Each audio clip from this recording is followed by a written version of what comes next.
to Maqbool Academy, your trusted source for global news, analysis, and updates that matter. Don't forget to like, share, and subscribe for more. جو لوگ یہ کہتے ہیں جی کہ قائد اعظم محمد علی جناح جو ہیں وہ انہوں نے انگریزوں کے ساتھ مل کے اور امریکہ کے ساتھ مل کے انہوں نے جی پاکستان بنایا، وہ ایکچولی قائد اعظم کی زندگی میں ہی یہ کہتے تھے جی یہ تو کولیبوریٹر ہیں، برٹش ایجنٹ ہیں، اور بھی بہت سے الزامات لگاتے تھے. انگریزوں کا ایجنٹ ثابت کرنے کی کوشش کرتے ہیں وہ کتنے جھوٹے ہیں، کتنے مکار ہیں، دغاباز ہیں، انٹلیکچولی ڈس آنیسٹ ہیں. کیونکہ اس کتاب میں ماؤنٹ بیٹن پیج 75 میں یہ کہہ رہا ہے کہ جواہر لال نہرو جو ہے اس نے ماؤنٹ بیٹن سے یہ کہا کہ جناب آپ نے مجھے وزیر اعظم منتخب کیا، میں آپ کو پوری کابینہ پیش کرتا ہوں، یعنی کہ میں پوری کابینہ پیش کرتا ہوں. اور بعد میں ماؤنٹ بیٹن نے جب وہ کاغذ تھا جو ان کو نہرو نے دیا تھا وہ نکالا، کھولا اس کو تو وہ خالی تھا. اس کا مطلب تھا نہرو کہہ رہا ہے کہ جناب یہ جو خالی کاغذ ہے اس پہ جو میری کابینہ ہے اس کے تمام نام لکھنے کا اختیار جو ہے وہ آپ کے پاس ہے. اس کتاب میں ماؤنٹ بیٹن جو ہے اس نے پوری کہانی سنائی ہے کہ کس طریقے سے نہرو اور گاندھی نے ان کو کہا کہ جناب آپ ہمارے پہلے گورنر جنرل بنیں. اور پھر جو گاندھی صاحب ہیں جن کو تحریک آزادی کا بہت بڑا لیڈر جو ہے وہ بنا کے پیش کیا جاتا ہے، وہ کہتے ہیں جی Gandhi had come to see me and he had said I wanted to tell you how thrilled I am that the Congress party should have asked you to stay on as the head of the state. I don't need to tell you that that's a very brave decision on their part. Gandhi صاحب نے جا کے Mount beaten کا ترلا کیا، منت کی، اور اس کو کہا کہ پلیز جناب ماؤنٹ بیٹن صاحب آپ ہمارے پہلے ہیڈ آف دی اسٹیٹ بن جائیں، آپ ہمارے گورنر جنرل بن جائیں. تو اب آپ مجھے بتائیں کہ کولیبوریٹر کون تھا، قائد اعظم تھے یا گاندھی اور نہرو تھے؟ دوسری طرف قائد اعظم محمد علی جناح تھے جنہوں نے ماؤنٹ بیٹن سے کہا کہ پاکستان کا گورنر جنرل آپ نہیں ہوں گے. ماؤنٹ بیٹن چاہتا تھا کہ اس کو ہندوستان اور پاکستان کا مشترکہ گورنر جنرل بنا دیا جائے.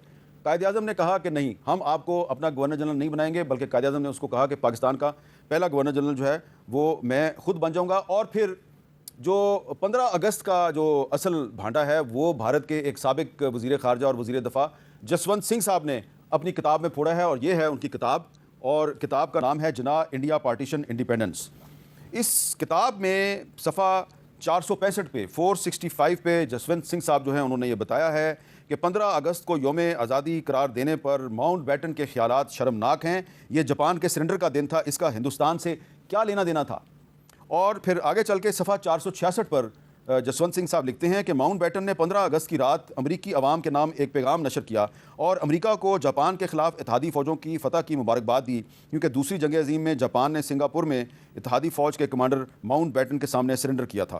تو یہ جناب جو خود بھارت کے ایک وزیر خارجہ ہیں انہوں نے ہی ماؤنٹ بیٹن اور گاندھی اور نہرو کی جو کولیبوریشن ہے، جو گٹھ جوڑ ہے، اس کا بھانڈا پھوڑ دیا ہے اور کہا ہے کہ یہ تو 15 اگست تو جناب اتحادی فوج کی جاپان کے خلاف فتح کا دن تھا، اور کتنی شرمناک بات ہے کہ اسے ہندوستان کا یوم آزادی بنا دیا گیا.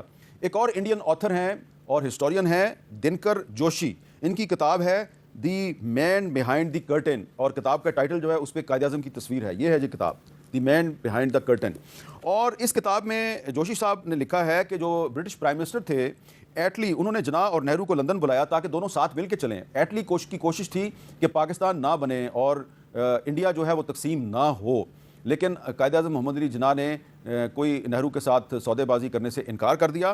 اور اس کتاب کے صفحہ 315 پہ دنکر جوشی صاحب What do you think about this latest development? Drop your thoughts in the comments. Stay informed, stay aware. This is Maqbool Academy, where we bring the world to your screen. Don't forget to like, subscribe, and hit that bell icon so you never miss an update.